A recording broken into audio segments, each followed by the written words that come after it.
राष्ट्रवादीचा बालेकिल्ला मानल्या जाणाऱ्या पिंपरी चिंचवड महानगरपालिकेवर 2017 मध्ये भाजपची एकहाती सत्ता आली। मात्र आलेली सत्ता ही राष्ट्रवादीचे नगरसेवक भाजपमध्ये गेल्यामुळे आल्याचं जे वक्तव्य आहे ते राष्ट्रवादीकडून करण्यात आलं होतं। राष्ट्रवादीच्या नेत्यांनी ते केलं होतं आणि त्यामुळे आता भाजप विरुद्ध राष्ट्रवादी हा थेट सामना इथे दिसतो आहे।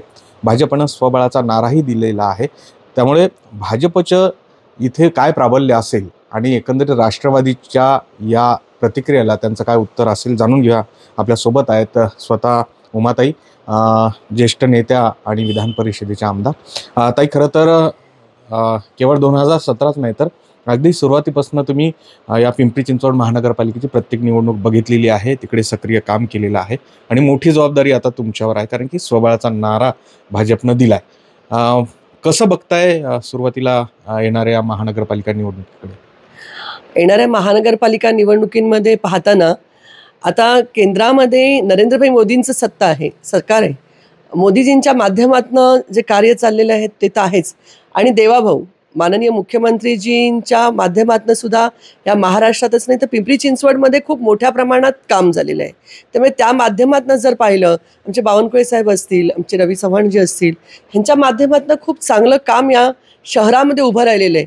आमचे दोन्ही आमदार आहेत जे बलाढ्य मानले जातात, आपले महेशदादा लांडगे असतील, शंकरभाऊ जगताप असतील, माननीय लक्ष्मणभाऊंची सुद्धा आज आठवण येते, कारण लक्ष्मणभाऊंच्या माध्यमातून सुद्धा ह्या शहरामध्ये मोठा विकास झाला। त्यामुळे त्या माध्यमातून काम करत असताना त्याचप्रमाणे त्यावेळेला 2017च्या वेळेला जे म्हटलं जातं की पक्ष संघटनेनी बऱ्याचशा इतर पक्षाच्या लोकांना समाविष्ट करून घेतलं, मग ते राष्ट्रवादीचे असू दे की कोणी असू दे, परंतु त्यांना सुद्धा नगरसेवक करताना पक्ष संघटनेचं काम असेल, केंद्रातलं राज्यातलं काम असेल, त्या माध्यमातनं ही निवडणूक आम्ही सरशी केली आणि ती सत्ता आली 2017ला। राष्ट्रवादीच्या या आत्ताच्या आरोपाला काय उत्तर आहे? कारण राष्ट्रवादीचे नेते आमदारांना बनसोडे यांनी म्हटले की त्यावेळेसची सत्ता देखील त्यांचे नगरसेवक तुम्ही घेतल्यामुळेच आलेली आहे आणि स्वबळ कसं म्हणता येईल याला?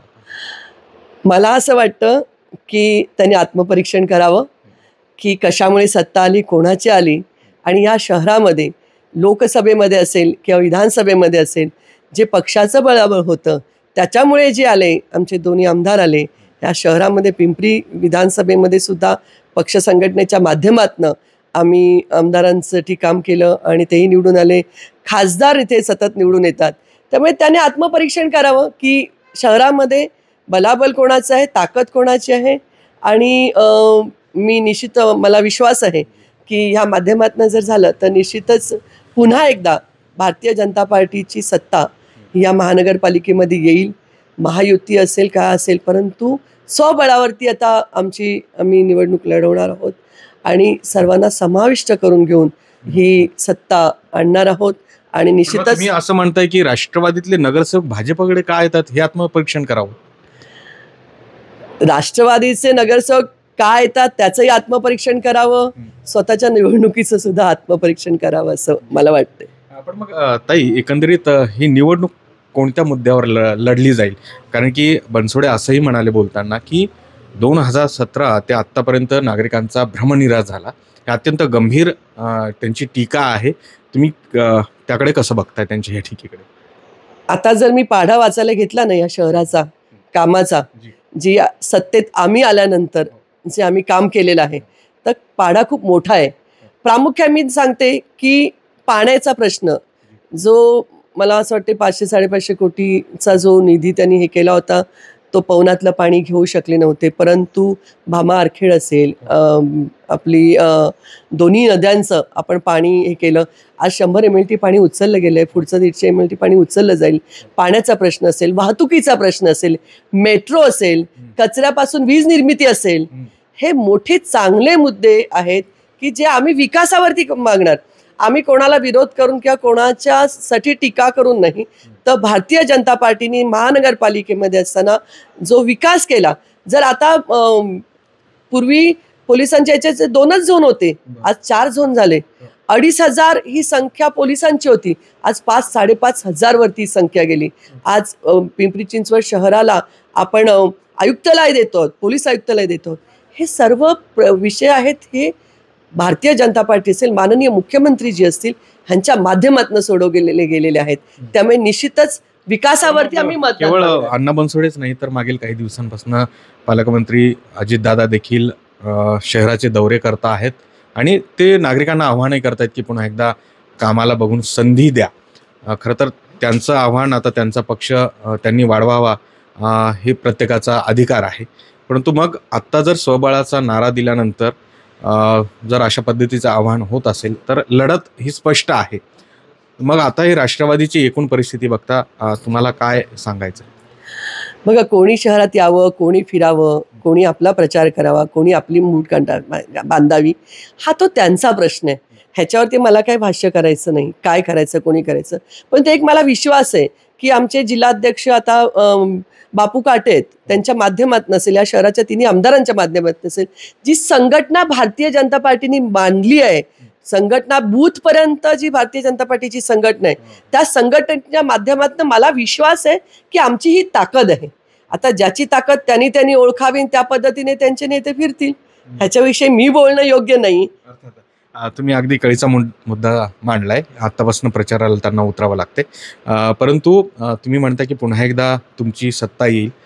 काय मुद्दे घेऊन आता तुम्ही जनतेसमोर जाणार आहात? कारण की प्रशासकीय काळामध्ये काही प्रकरणं अशी होती की ज्याला तुम्ही स्वतःही विरोध केलेला आहे आणि त्यामुळे ती प्रकरणं जी आहेत त्यावर अंकुश ठेवता आला. त्याचं भांडवल केलं जाऊ शकतं. एकंदरीत तेही मुद्दे आहेत आणि अनेक प्रकल्प जे आहेत त्या रखडलेले आहेत. काय मुद्दे घेऊन तुम्ही जाणार? मी मगाशी म्हटल्याप्रमाणे की जो पाणी असेल, स्वच्छता असेल, आज स्वच्छतेमध्ये जर पाहिलं तर प्रथम क्रमांक पिंपरी चिंचवड शहराला पारितोषिक मिळालेलं आहे. म्हणजेच काय आहे की पिंपरी चिंचवड शहरामध्ये चांगलं काम झालेलं आहे. ज्या विविध म्हटलं की योजनांच्या माध्यमातून असेल, आज अपंगांसाठीचं प्रामुख्याने एकच असं असेल महाराष्ट्रामध्ये, नाही तर पूर्ण देशभरामध्ये, की पूर्ण अपंगांसाठी एक दिव्यांग भवन बनवले गेलेलं आहे. तसंच पाण्याचा प्रश्न असेल, स्वच्छतेचा असेल, मेट्रो असेल, विविध विषयांवरती आम्ही जाणार आहोत आणि मला विश्वास आहे की जनता ही आमच्याबरोबर आहे. कारण जनतेने जो कौल दिला, आता विधानसभेमध्ये, लोकसभेमध्ये जो जनतेचा कौल भारतीय जनता पार्टीच्या मागे आहे, तसंच माननीय मुख्यमंत्री देवेंद्रजीच्या माध्यमातनं, विविध योजनांच्या माध्यमातनं आम्ही जे काम केलेलं आहे, तर निश्चितच मला विश्वास आहे की जनता आमच्याबरोबर असेल आणि आम्ही जनतेत फक्त विकास हाच विषय घेऊन जाणार आहोत आणि विकासाच्या वरच आम्ही मतदान मागणार आहोत. त्यामुळे पिंपरी चिंचवड शहरामध्ये जे दोन प्रमुख पक्ष आहेत, भाजप आणि राष्ट्रवादी, हे आता दोन्ही वेगवेगळ्या पद्धतीनं स्वबळावर निवडणूक लढतील. मतदारांसमोर जाताना त्यांच्या दोघांसमोरही जे विकासाचे मुद्दे आहेत तेच असणार आहेत. मात्र ज्या पद्धतीने आता हे शीतयुद्ध दिसतंय, त्यामुळं येणारा जो काळ आहे तो ठरवणार आहे आणि इथले मतदार ठरवणार आहेत की या महानगरपालिकेची सत्ता नेमकी कुणाच्या हातात द्यायची. पुढील सुरेश पाटील सर, गोविंद वाकडे, न्यूज 18 लोकमत, पिंपरी चिंचवड.